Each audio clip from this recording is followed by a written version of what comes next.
You know, and that's why he's still around. Yep. You know what I mean? And nobody can touch him with a live show. Right. Oh yeah, I've seen. See, that's another. Right. Now we talk about that's a different thing. Right. Because right. KRS-One, I've performed with him. Right. You know, I opened up for him. Right. I've he is like he is a performer. He's an orator, and and you cannot take that away. You know. Right. So a couple more questions. Like, what is your dream for hip hop? Like, if you could wish anything to happen for hip hop, grow up. You know what I'm saying? I want hip hop to be accountable. Right. I want hip hop to grow up. And I know it has a lot of hip hop has a lot to it. But I want, as far as the music, right, and the way it's portrayed, I want hip hop to grow up. Right. You know what I mean? And I want it to be okay for you to grow up and take accountability. Right. I understand what you're saying.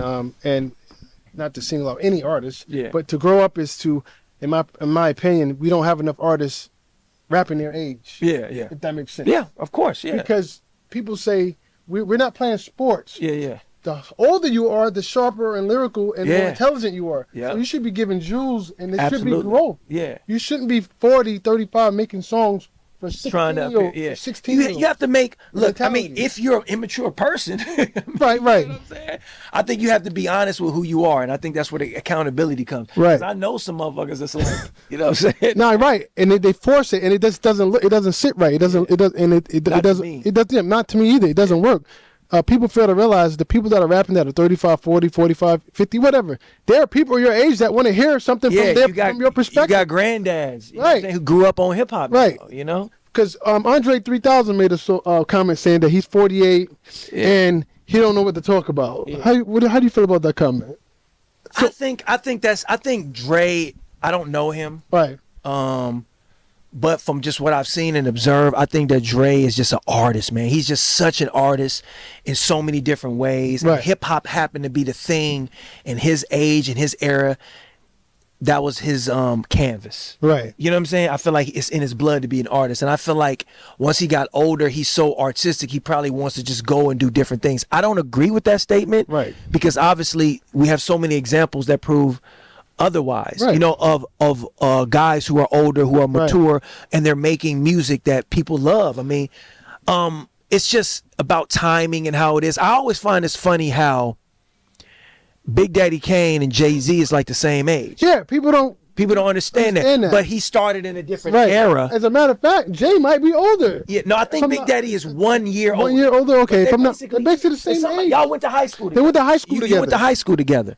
So, I think that it's all about perception. It's all about how you look. And I'm not throwing shade on Big Daddy, because Big Daddy Kane is still incredible and he's still killing it. You know what I mean?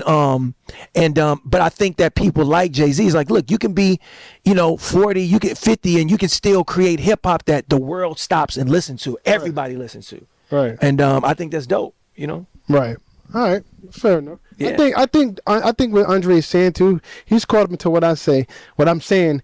He sees what's going on, and he feels like if I talk about something with substance, these people don't want to hear it. Nah. I think that he's frustrated with the current state of hip hop, and he don't feel like people are appreciating it. From people that I heard, he got an album.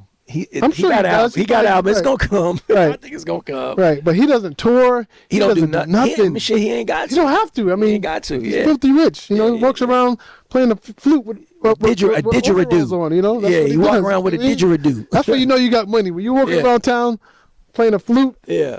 you don't got to worry about turning down $100 million shows. Yep. You got some bread. He got some bread. Word, you definitely got some bread. Yeah. So I guess before we close this up, man, I want to ask you a question. Yeah. Because you intrigue me with your thought process.